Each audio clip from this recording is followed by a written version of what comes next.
Welcome to the Recruitment Mentors podcast. My name is Hisham Azuz. Today, I'm delighted to be joined by Daniel Cox, who until very recently was a director at ConSol Partners.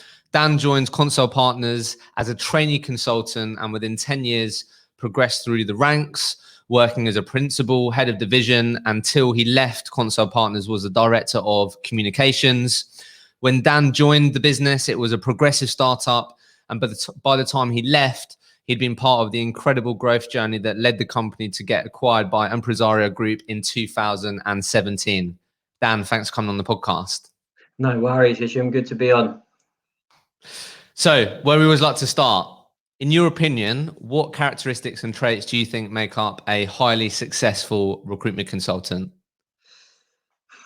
I suppose that's the magic question, isn't it? You know, from that side. So, I think the key characteristics that I see over the years is somebody having a why, and I know that might sound a little bit different, but the job, you know, is fun. Like, don't get me wrong, but it's also very, very hard at times. You know, it's an emotional roller coaster, and you know, from my point of view, people have got to, you know, when you're getting up at 7 in the morning or working till 8, 9 o'clock at night and having to do weekend work, whatever it is to support your clients and candidates at times, when the chips are down, you've got to be able to fall back on something and understand what am I actually doing this for? You know, that's not, it could be anything, you know, and from my side, I'll talk about my why in a little bit more detail later, but I think that's so important. You know, I see so many people that come into the business and businesses that I speak to other leaders, and they're like, they don't really know why they're joining recruitment, you know, and what do they want to achieve out of it? And I think that's really, really important from that side. So it doesn't have to be financial. It could be an array of things, but it's really important that firstly, outside of main characteristics that we can discuss, it is really understanding what your why is. You know, why am I doing it?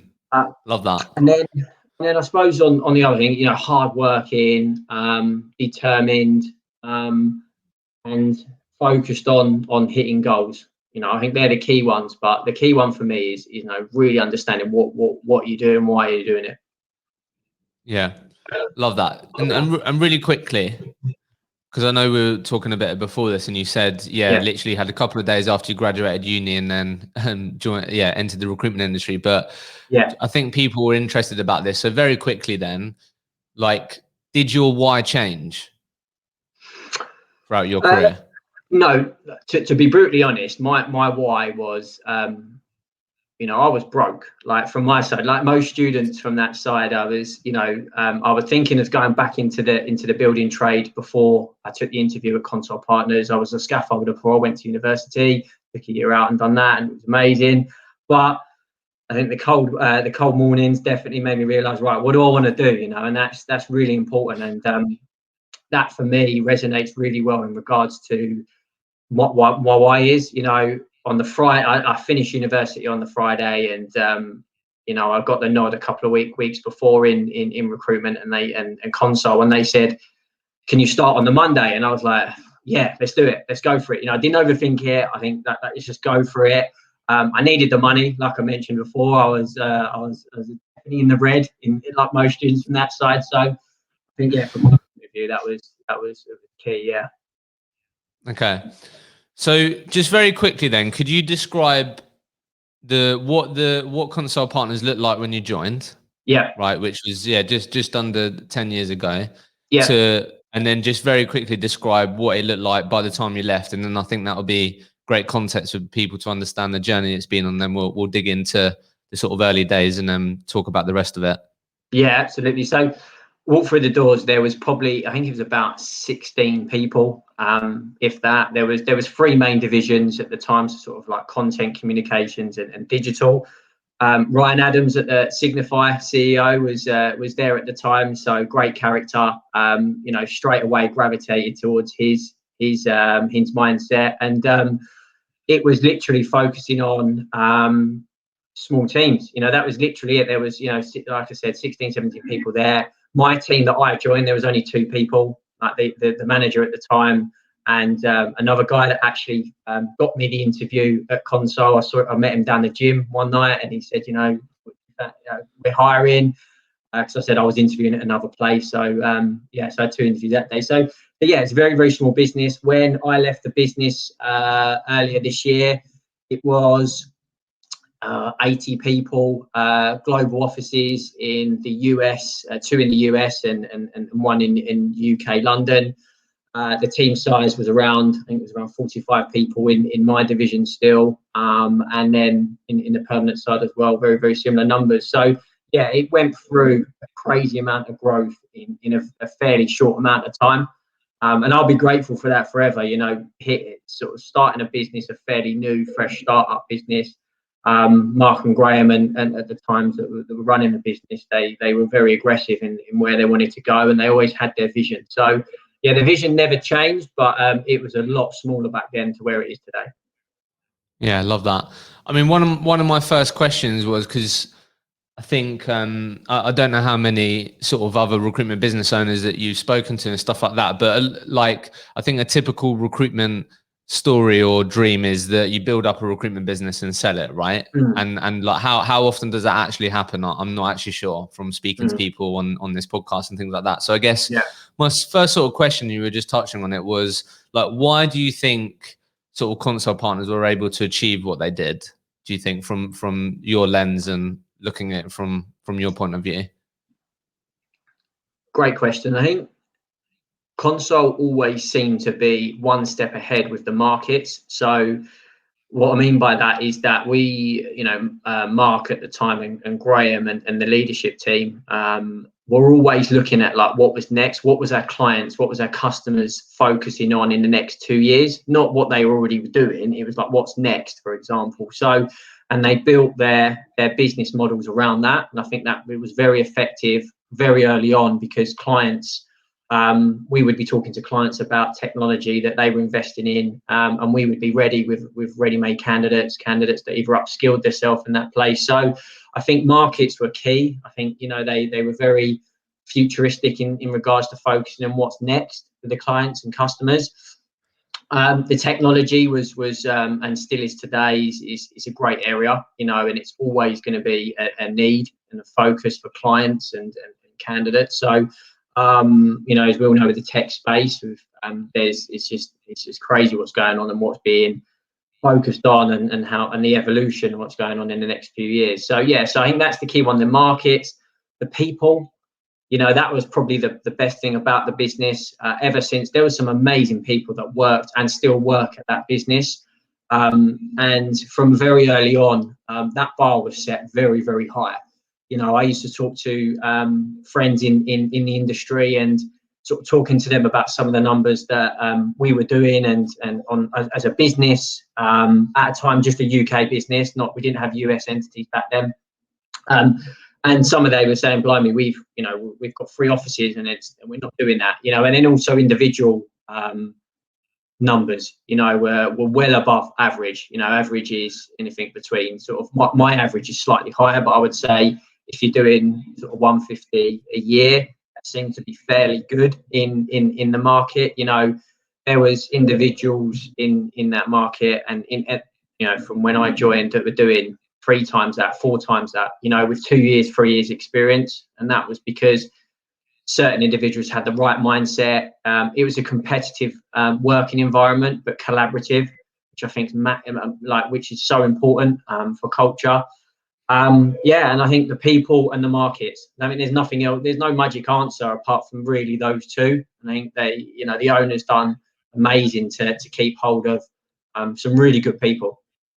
Yeah. So I've got 2 very quick questions on this, and then I'm excited to dig into the sort of the period where you were just focusing on billing for that sort of 4 or 5 year period. So the first one is people may be listening to this and sort of may want you to sort of share, I guess, a bit more context on, okay, Dan, really great point and interesting point around emerging markets or being futuristic. So I guess my question to you on that was like, I don't know, 1 to 3 things that you think typically they looked for that would give them confidence that it was a market that they wanted to invest resources in. Do you get what I mean? I think that's what people would be interested in. So I don't know, anything that comes up for you on that? Yeah, of course. So, one thing we were big on is like market intel. So understanding like where we were starting to see trends. So very early on, I was told to develop I've still got it. Today is basically like from 4 or 5 years ago is like the market intel and looking at trends in that market intel. So looking at like what candidates are talking about, where maybe people are saying where jobs are going to be, what's the focus. And also what your clients are saying, what is next for them, where are they next investing, and then you'll start seeing a repetition. You'll start seeing technology sort of start coming up, and from that side. And just to keep it really simple, is it's a natural progression. 3G is now 5G now, and that's what I mean. And looking at like those trends in those markets to understand really where you position yourself. I think that's really important. And then looking at like the amount of leads. So like I'm not talking about intel, I'm talking about actual leads that are coming through, candidates, clients, referrals, whatever it is, that whatever your way of doing things is. Everyone has a slightly different way of doing things, but looking at leads and really understanding what the market's saying. And then you can make a real, I suppose, collective decision with your manager or whatever it is at the time, that the market's telling me that this is going to be big. This is a real focus. This is going to be a high skill demand. And then you're not going into it really, it's sort of finger in the air sort of thing. You've really got an understanding, and you can have real conversations with new prospective clients, and I think that's where that value add comes in. You can actually take that conversation to the next level, rather than just saying, I've seen you're looking for X, I've got Y. Yes, that's effective in some ways, but clients now are looking for, well, even then, nearly 10 years ago, they were looking for something slightly different. And yeah, that's how I managed to break some interesting clients back then that helped me to move forward.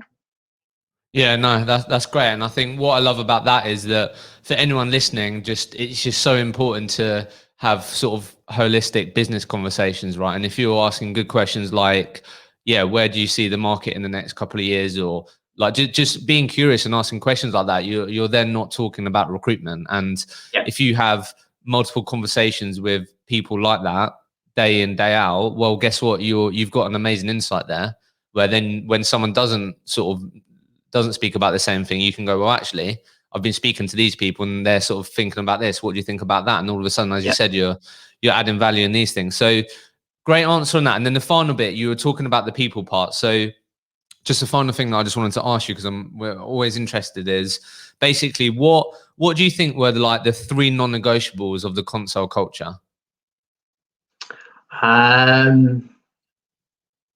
Apart from playing five-a-side, no, I'm joking. We used to have like five-a-side team. No,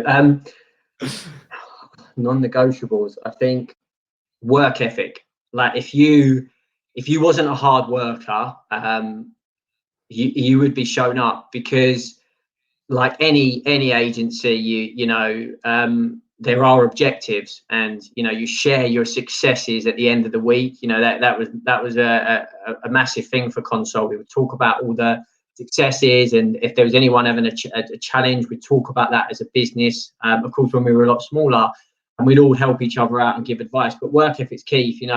You would be definitely exposed it, because everyone was really focused and honing in on trying to better their market, better themselves, and trying to push to that common goal to take the business to the next level. So the first one's definitely work ethic.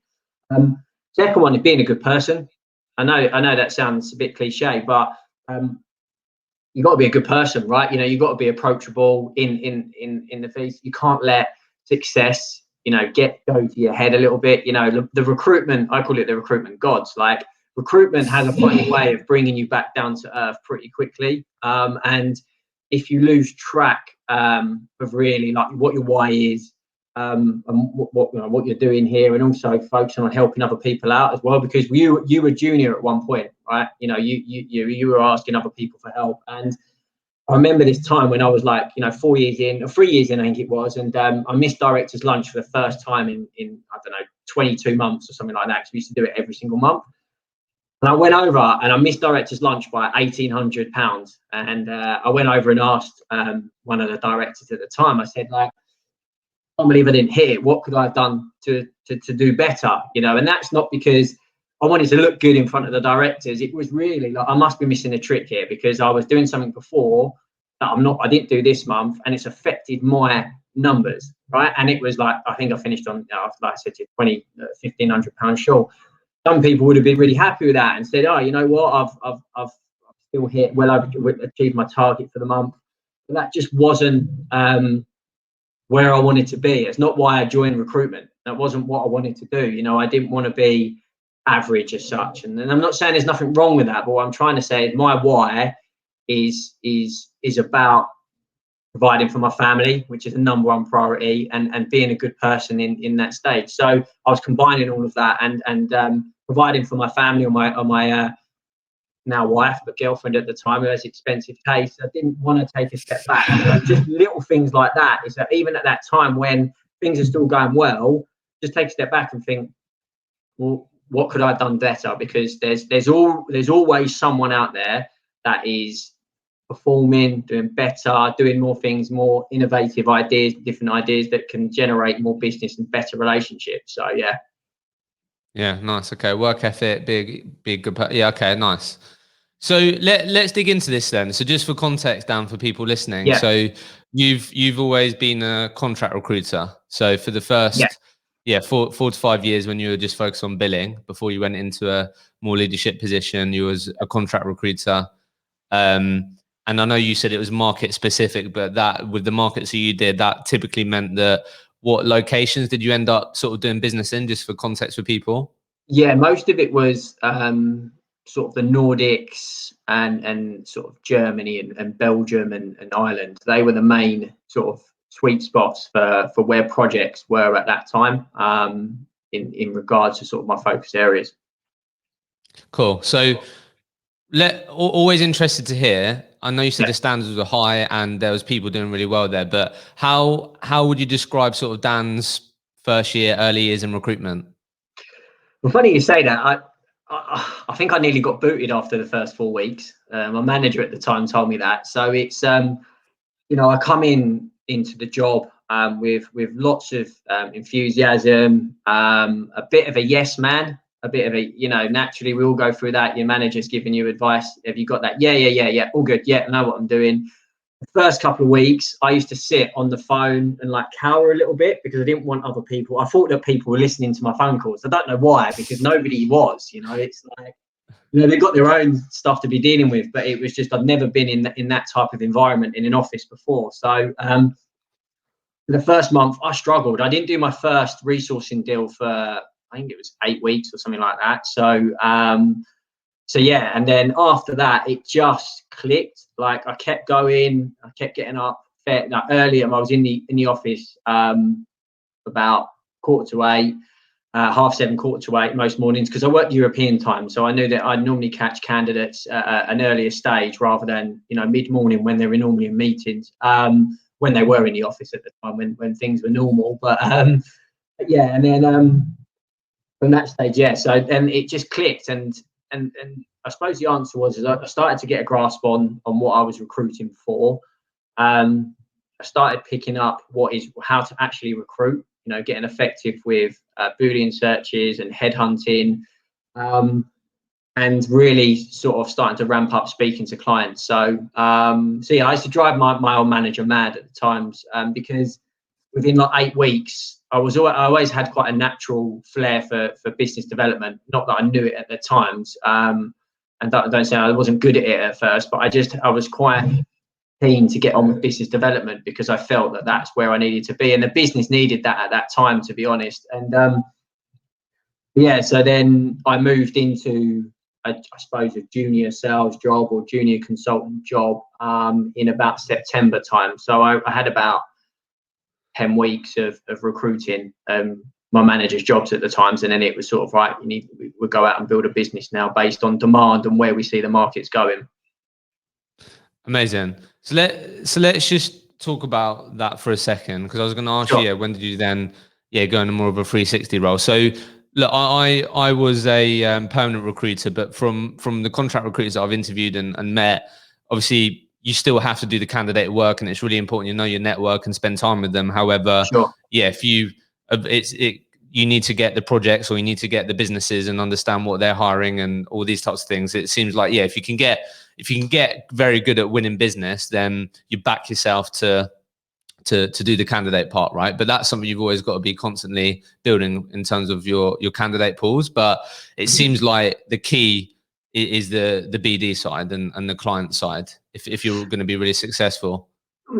Oh, well, I'd argue that now, to be fair, because the way that everything's moving ahead, you know, there's some really good 180 billers, you know, like sales and candidates, for example, is like, you know, you need both sides, you know, it's part of the job, isn't it? Yeah. You know, you need both sides on that. So at that particular time, I had to go out and sell. There wasn't really another option because we were building the business and this, well, we were building the division from fairly scratch. There were buying customers, but there wasn't really enough to focus on delivering at that point. So it was more that I was in a position that I wanted to do, and also I really wanted to get out there and build a business for myself, because it comes back to my why, you know, from that side. So I think there's both aspects to it. I think I've met some incredible people that have a 180 model that are so much better than certain salespeople at candidate relationships, and that's so prevalent now,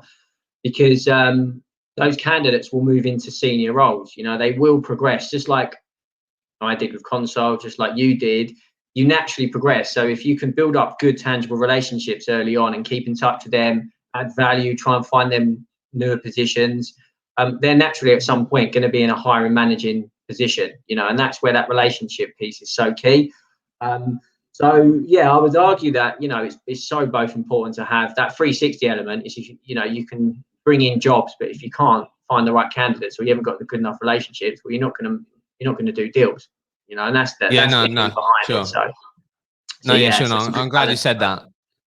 Yeah, definitely. Okay, cool. So I guess, but I'll be honest with you, where, and it's something that I definitely struggled with early on, and what every time I speak to recruiters, that the most popular area that they want to develop and improve is client development. That's just like typically what the response won't be for everyone, but typically that's where a lot of recruiters want to improve. Yeah. Which is why I wanted to sort of ask you around your sort of client development journey, really. So I guess, like you just said, you're building this from scratch. Like what?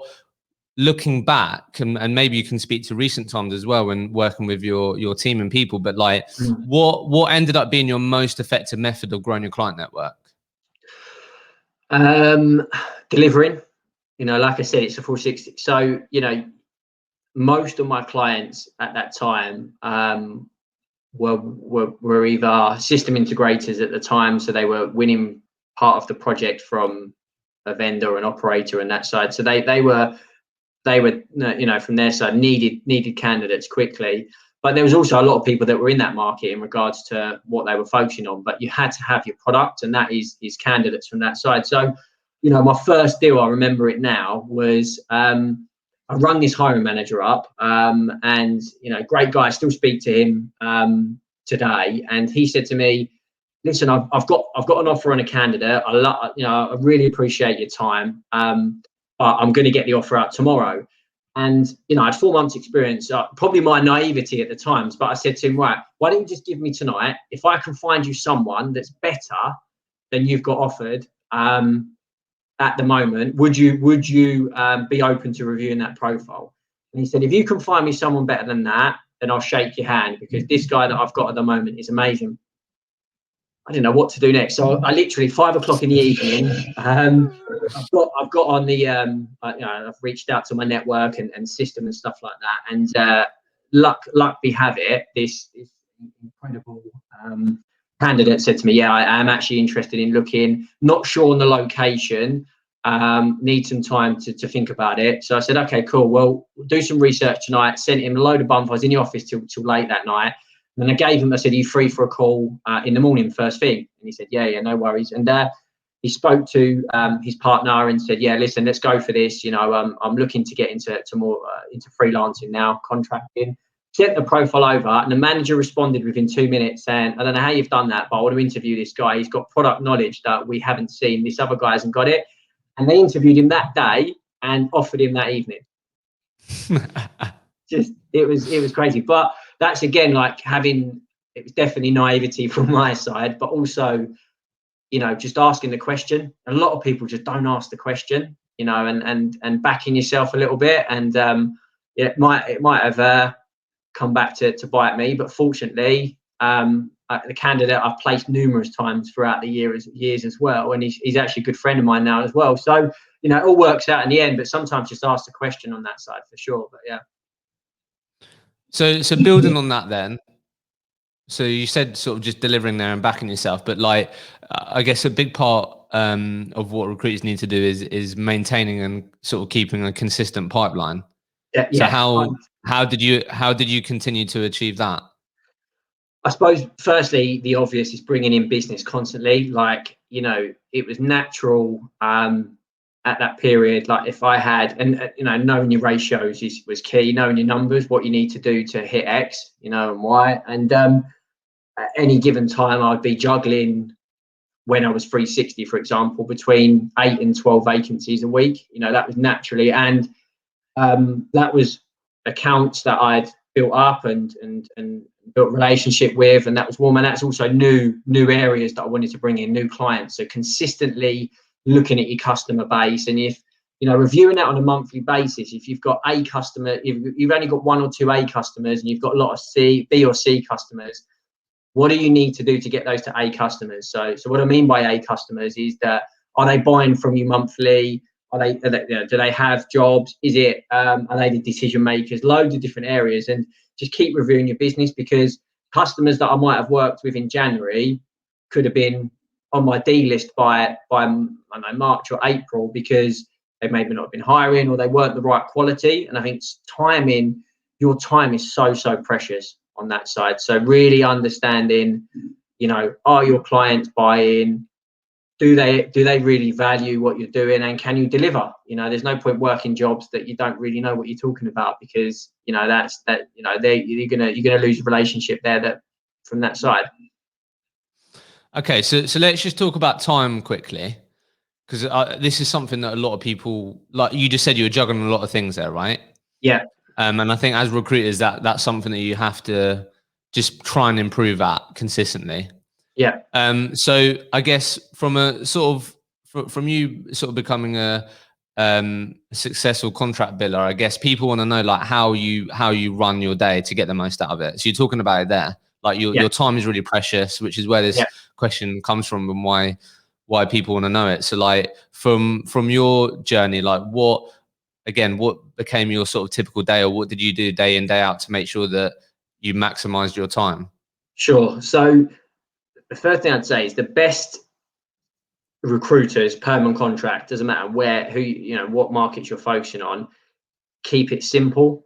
Like, they don't Okay. overcomplicate it. And you know, the amount of times that when I was mentoring or when I was managing and leading the division, is that people were overcomplicating it all the times. And really, you've just got to have a real like a checklist every day, every single day before you go. Is like, what do you want to achieve from that day? So it could be, you know, follow-ups, reverse markets, calls, leads to chase, whatever it is. But having a real understanding, right? What do I need to get my business to? What does my business need tomorrow? So, you know, if you're focused on 180, how many more candidates do I need to get at interview stage to put myself in a position to hit my target this month? And if your more business development focus is, how many more vacancies or how many new customers do I need to develop and bring in so that I can hit my target on that side? So that's the two fundamentals, right? And what sits underneath that is all of the stuff that we've already spoke about, whether it's, you know, how do you build a business? Well, you know, that's or how do you get candidates? You know, it's building relationships and speaking to them. So keeping it simple. So I know, and like I said, it's so important, because I've worked with some really intelligent people, so intelligent people, and the amount of times I've gone into a meeting and said, like, where is your day plan? Like, what do you want to achieve today? You know, what does your business need? And they can't answer it, because it's just so on top of them. And once you take it back and you simplify what it is your business needs, or what it is, whatever, you know, business requirements from that side, then you can make a checklist, and then you can really have a tangible conversation with your manager and say, listen, my business, I think, needs this. any good manager will challenge you, and hopefully point you in a direction, but also you both agree that that is the right way to go. But also, more importantly, is that I was coming up with the answers. I wasn't going to my manager and going, oh, I've got this problem, I don't know what to do. It's like going away and thinking about it. So simplifying it, having a strict process in regards to what you're focusing on for your day. And the only time you should move away from that day plan or process is that you've got a client or an interview that's fallen through and you need to get back to focusing on supplying that candidate, or supplying that vacancy at that time. But yeah, I know it sounds easier said than done, don't get me wrong, because everyone knows that, but it's just simplifying everything that you do and just having a good checklist of what you want to achieve and what your business needs. Amazing. And look, I'm asking this because people want to know. Yeah, sure. Like what? So at the height of when you were doing really well, like I'm sure Yeah. you know it because it's rinse and repeat. But like, what? Just talk me through like a typical day plan for Sure. Dan, like Yeah, because people want to know it. First thing in the morning would be going through any responses from adverts or LinkedIn responses that I would have sent out the night before in regards to focus it for the jobs that I've got live. Next one would be then business development calls, like straight into it with an available. Let's add times. Sorry, let's just add times. Sure. It'll just make it really clear because people love this, mate. People want to know. So what time to start responses? What time do you get in, and then what time do you dedicate to responses? Yeah, about 8 o'clock in the morning, between 7:45 and 8 o'clock in the morning. Straight away looking through. To be honest, I used to do a lot of that on my phone. So when I was traveling in, my travel journey was about 40 minutes. I'd be looking at responses, making notes, sending emails to myself for reminders and calendar invites for myself to focus on when I get in. And then I'd walk through the door, breakfast, and then straight into it. I would have a list of clients or prospects that I want to speak to. Once I've gone through, like I said, the initial candidates, etc., I would then be on the phone at 8:15, 8:45 at the very latest, speaking to clients and pitching in leads, reverse markets, whatever leads I've got to follow up from. That would normally take me. Well, it would take me as long as I needed. If I needed business, I'd do it all day.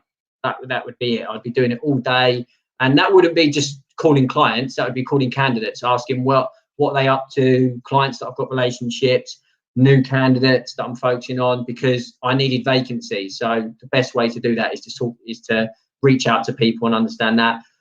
If I had vacancies in the afternoon that I'd work on, I'd then from 2 till 5 be focusing on supplying those vacancies, and then getting leads, market intel, anything that I need for the morning or the evening, whatever it is, having that ready to go. And then at 5 o'clock, any administration, reverse markets go out the door, day plan, and that's it. And then go again. And then, of course, the next day I might have 4 urgent vacancies. Business development would be less. I'd only do sort of an hour or 2 hours just to follow up my leads, to keep it ticking over, and then focus on supporting candidates. But every single day was business development, whether I was talking to candidates or clients. And I think that's where some people get it wrong, is that, whether you're 180 or whether you're 360, it's so important that you're still retaining information from people, and you're either giving that to the relevant people in your business that are more focused on sales, or you make a note and you action it later on down the line, whether that's later in the day or the following day. But so important. It doesn't matter what level you are, whether you're 1 day in or 10 years in, you should be business developing every single day of the week, whatever level you are. Yeah, no, it's great. I think I've had a guy on here called Nick Carman before, and the way he coins it is like, always be open for business, instead of like putting the sort of blinders on between 10 and 12, you're just doing business development. And then when you're doing 2 till 5 candidates, like you've got, again, the blinders on, and you're just focusing on their reasons for leaving rather than asking about the projects they have on, and like stuff like that. Right. So yeah, I love that. So just really thanks for sharing that, because that's what people want to find out. So I guess before we move on to the sort of non-billing journey that you went on, really quickly, because this just helps with like how you went on your journey. So what ended up being your best year billings wise? as a contract recruiter? Billings year was it was just under 800. So it's about Was your best year? Yeah, best year. It's about 765, something like that. I think that was 2015. So the year before I went non-billing. And then this ties into the question, and then I don't know, the sort of years leading up to that, what did the sort of performance look like? So over that period, so like I said, June to December was my first half, I suppose. Like 3 months of that, I think it was like 3 or 4 deals in that period. Most of those were December. So that was like, of course, 2011. But that gave me that confidence and that momentum coming into 2012. First year was about 275. That was from a fairly standing start. The clients that I worked in December actually didn't have much repeat business, so that was sort of new projects. And then second year was funny enough, me and Ryan Adams at the time were going toe to toe. Like, he'll remember that story as well. I think it was January, February. I was talking to a client that was at the time gonna a big project that needed a number of people, and I had a good candidate base, and I supplied a number of candidates, and in like February, I think I've done 104k, which was like, so I've sort of set it out pretty early on, which I'm really proud of, from that side. That was sort of breaking records in regards to what the business knew, and I suppose putting that bar to the next level, from that side, but still staying very grounded. I wanted to be top biller. That's what I looked at from day one. I know Ryan was keen to get that top biller status as well. So, and I'll say it on the record, he pipped me on the last day by about 3k, but we went toe to toe, literally right to the end. And so that was good. And then that set me up. And then the year after was about 695. So actually, I had my best year was 2012 to 2013. I added about 300k to my business, and then 2014 was I done 690, which was about another 125, 130 from the year before, and then like I said, in 2015 was mid 700. So yeah, so it was a really good natural progression forward. But yeah, no, it was good fun. Good fun. No, thanks for sharing that. And the reason why I ask isn't to try and sort of get you to show off your numbers, but the most popular question I get is like, and I'm sure you've had this with your guys now when we talk about the non-billing piece, but like recruiters want to know how to take it up a notch, right? Because a lot of recruiters may look at the end of the year, it's like, wow, I've had a good year. Last year I did 150k, just did 200k, but a lot of people may think, right, how the hell am I going to squeeze?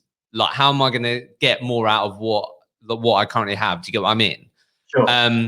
So I guess just the final thing on this is like looking back at that, and you can sort of reference maybe things that you see with people that you've helped and stuff like that. But the most common thing people want to know is like, what do you think were the sort of main 1 to 2 things that you did differently? Maybe you didn't do anything differently, but like, what were the sort of core things that you really doubled down on that you really felt meant that you was able to continue increasing your performance and grow that to nearly 100k billings? Like, what did you really double down on that you really felt enabled you to achieve that? I think the first thing is I didn't overcomplicate it.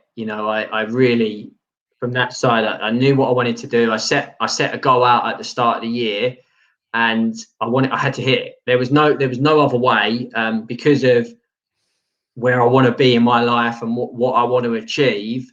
There wasn't room for, well, I've had a good year. That's just not in my makeup, in my DNA, to be on that side. And that's just me as a person. I'm either all in or all out, and if I'm all in, I'm going to put it at the start of the year that, listen, I need to hit that goal. So whether or not I had 50% to do that in 3 months or 10% over that, I had to hit that goal. Anything over that was an achievement in my eyes. Anything, if I hit that was where I needed to be. That wasn't an achievement in my eyes. I'd hit what I needed to hit, but overachieving that was when then I thought, what, it was a good year. I'll take that on board. So having high expectations of yourself, not looking at anyone else. Of course, I had great peers around me that we would work together on different elements to it, but compete with yourself. That's the key thing. Look at yourself and think, right, what can I do? Can I push myself? Can I get better at converting leads? Can I get better at my ratio in regards to interviews, whatever it is? And if you just look at yourself, you don't overcomplicate, because you're not really, great. Someone's done a 40K, that's going to drive you on, but you're competing with yourself on that side in your own way. Of course, recruitment have league tables and stuff like that, but naturally, when you see people get to the top, they can drop off. I've seen it. People will drop off because they've got no one to compete to. But if you're competing against yourself, then you can just keep progression. And I know it sounds simple, but it's like literally just pushing yourself all the time, and relating back to your goals. Like one of the best bidders recently, who's still at ConSol now, he has his goals. He writes his goals out every single day without doubt. He has his goals set out, what he wants to achieve. He's not really focused on what other people are doing. And I think that's such an important trait in any sales environment, not recruitment, anything, not just sales, in life. Focus on what you can do, and achieve where you can focus on and control. Okay.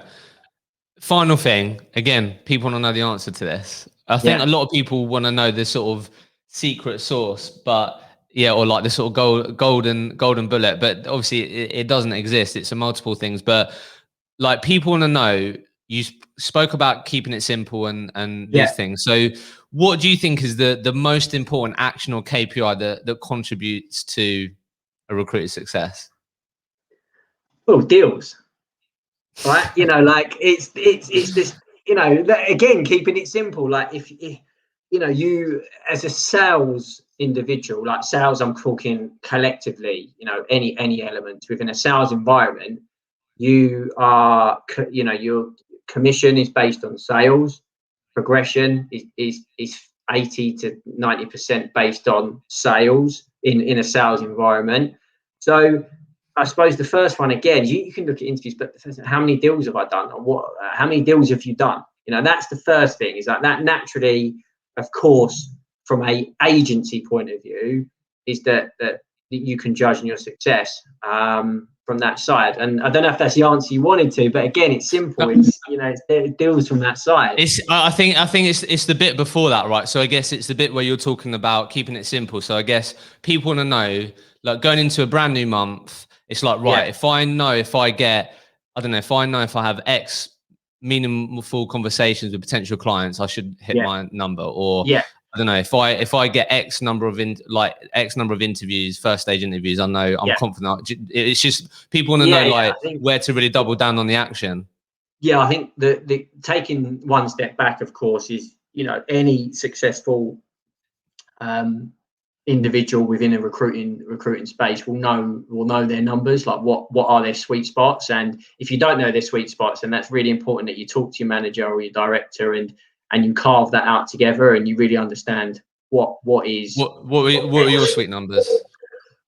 It changes, right? Because you're hoping that they decrease over a while because you get more effective, right? Because your clients get more effective. But when I started, for example, I was averaging and my way of doing it, I wasn't very good on with emails and reverse market. I enjoyed phone interactions, or like, so I was doing anything between 3 and 4.5 hours a day on the phone. Like naturally, that's where I needed to be. Some of them were pointless conversations. They probably could say I could definitely be more focused on that area. But for me, that's what worked. That for me, that's what got me to where I needed to be. But for example, naturally, 5 vacancies a week, 15 to 16 submissions a week, and 8 interviews.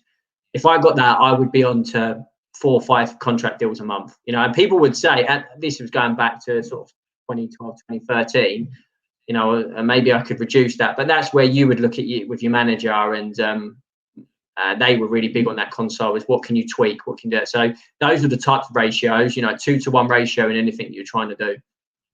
Yeah, no, thank you for sharing that.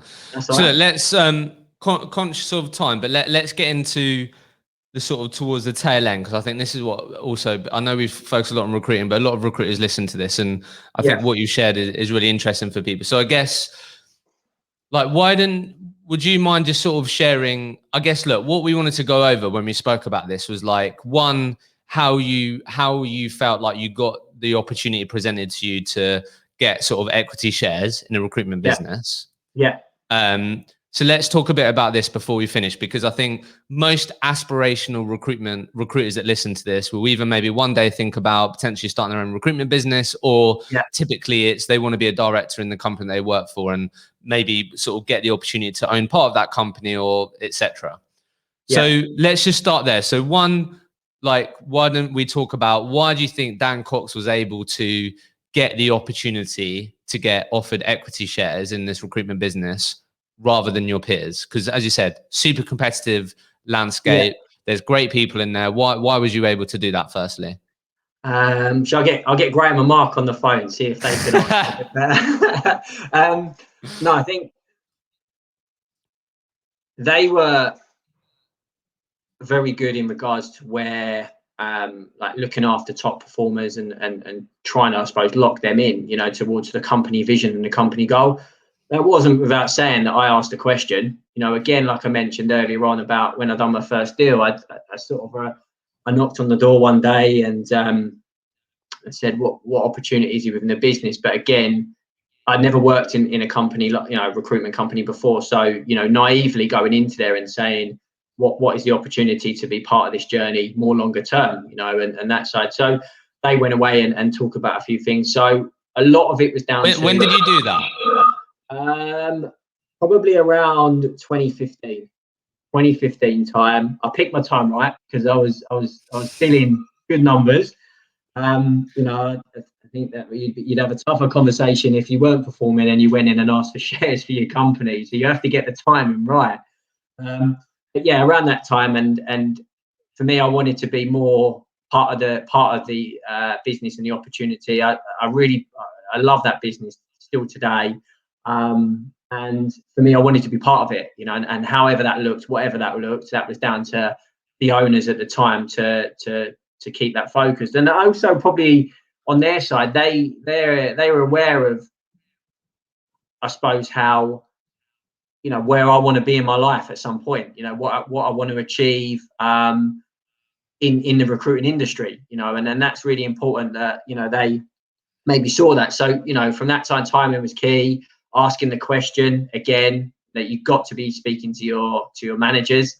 Apologies to any managers that might be getting bombarded by recruiters next week, but I think it's really important that you know, as a business, you want to understand what opportunities on the table, you know, to be part of that growth model from that side. So yeah, so that's really important.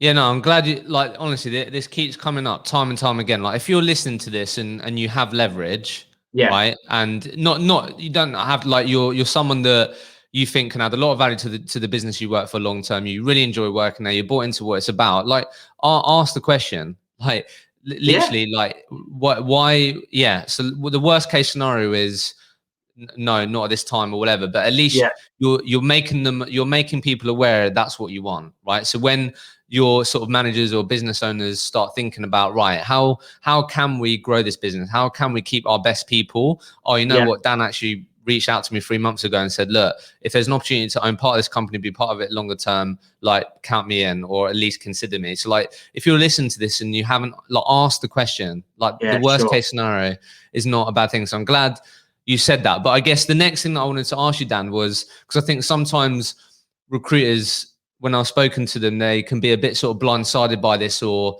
just don't have complete clarity on what it actually means, right? So when we say you end up getting offered equity shares, like, could you just share sort of with people listening, like, one, what does that actually mean? And two, like, what sort of I know it may be specific to your circumstances and what happened, but, like, typically, you can talk about your experience, but, like, what did that mean, and what sort of things had to sort of happen for you to really reap the rewards of actually having equity shares in the business? So I think not many people are completely clear on this. Yeah, absolutely. So equity is actually having registered, I suppose, shares with the organization. So you know, you're part of the dividends payments on the profits for the organization from that side.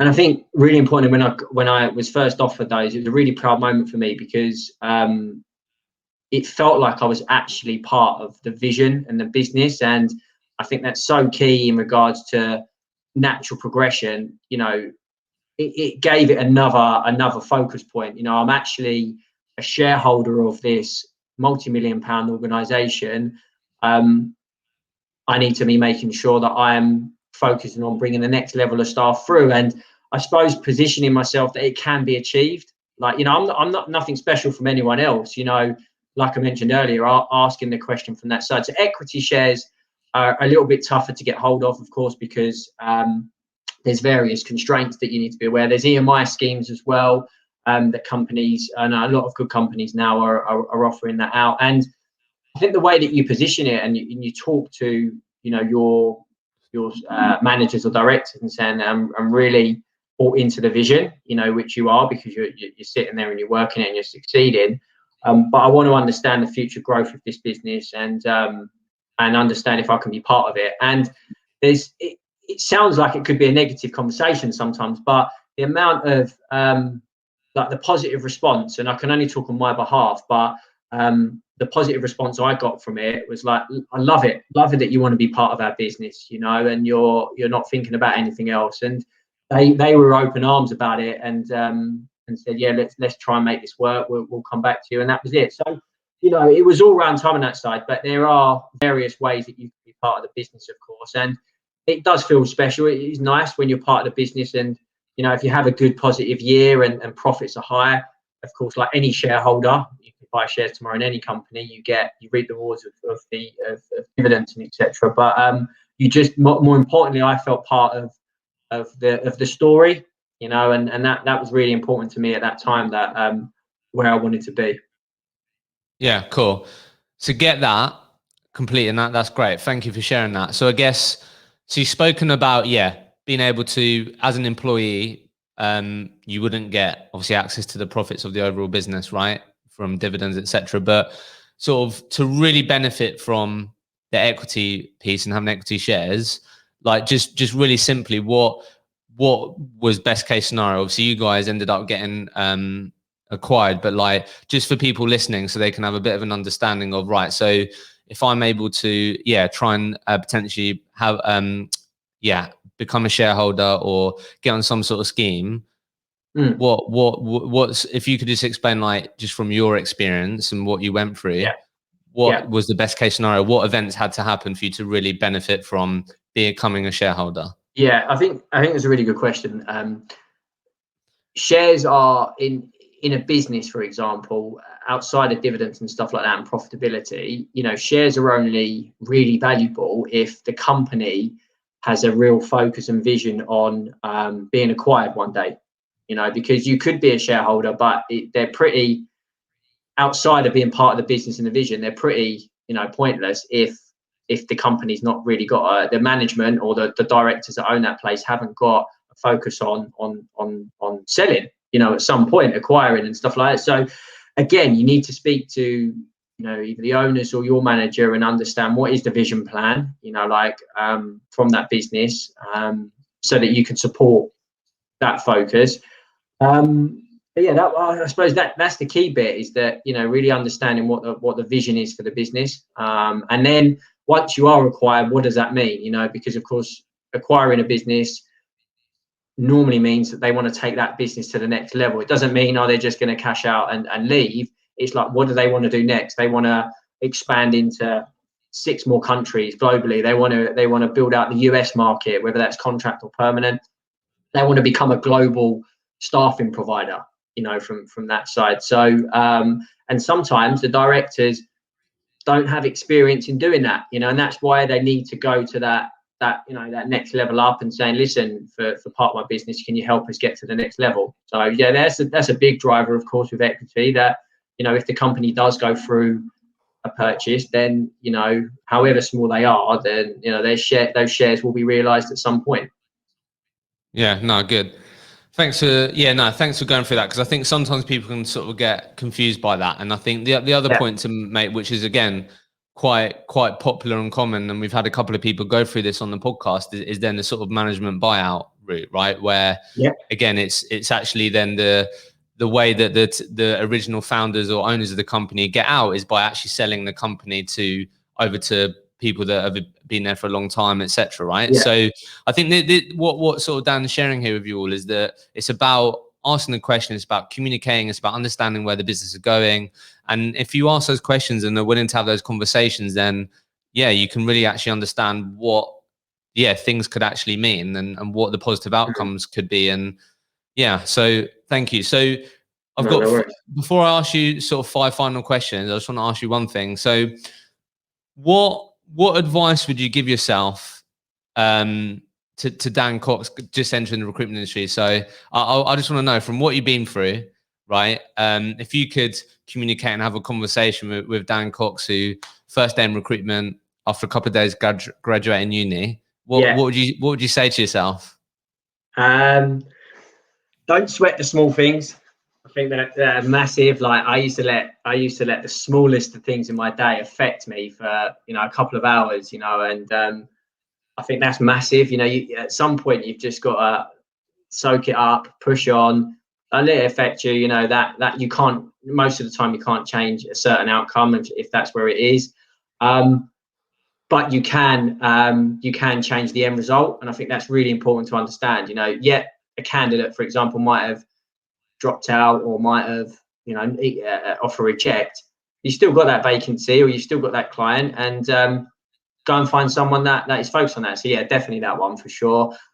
Don't switch one. It's a good question, because I'd tell myself to run as well. No, I'm joking. No, I'm joking. I love the industry. No, I wouldn't be doing anything else. But and I think really get to know your market. Really know where your market's going, so that you can have earlier tangible conversations, because probably for the first 3-4 months I was going in a little bit blindsided in regards to speaking to some great people, but they probably thought that, and I did sound probably fairly junior. So just a little bit of research, understanding your market and a little bit more. So they're probably the 2 key things. Nice. So last questions for you. So first one, if you could change the industry, what would you improve? I think the key one is be proud of being a recruiter. I used to do it as well, is that I'd be around certain individuals that had amazing sounding jobs, like stockbrokers or insurance brokers. And I'd say, what do you do? Recruitment. And I think at times I used to be a little bit embarrassed about that. And I don't know why, because if you actually look at the industry and what it supports and what it means, is all the good parts. Of course, I know there are some bad parts of the industry from that side, but I think definitely people be proud of working in the industry, because I think it adds so much value, not just to the economy, to companies, to businesses, from that side. So yeah, I definitely don't do what I had done and be, I'm not, I suppose it's just a little bit embarrassed when I was earlier on, because the job sounded a little bit better, whatever, a bit more interesting. But actually, you think about what you do as a recruiter day in, day out, it's pretty cool. Yeah. Next one. What book have you read that has had the biggest impact on you? If you don't read, could be a podcast. No, you know what? That was one of my goals. The last probably 2 or 3 years, like really focusing on reading books, like Rich Dad Poor Dad, by far.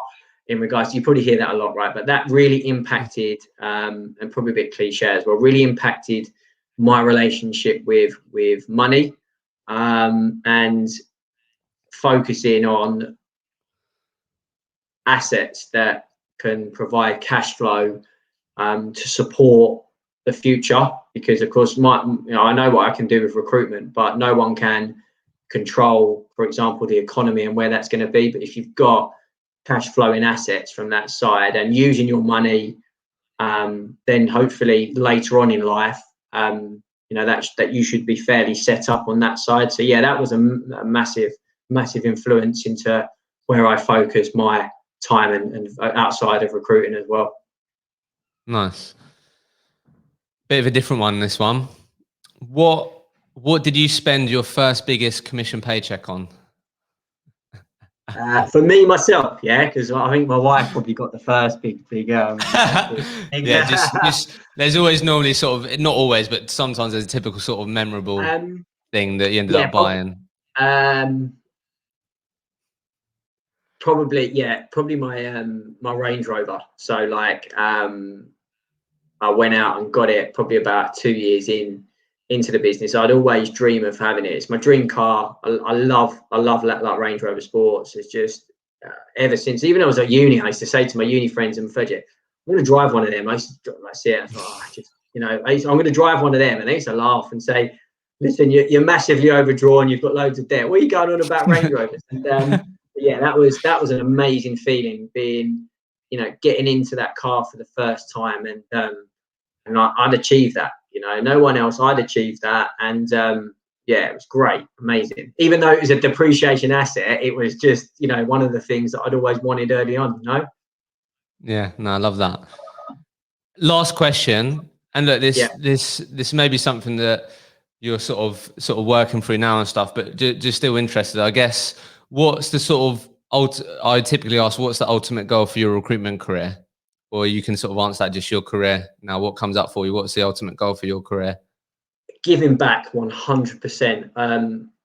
I want to be able to be in a position at some point in my career where I can give advice, offload experiences of what I've done well, what I've not done so well from, and having that platform to be able to give back to the industry in whatever shape or form that is.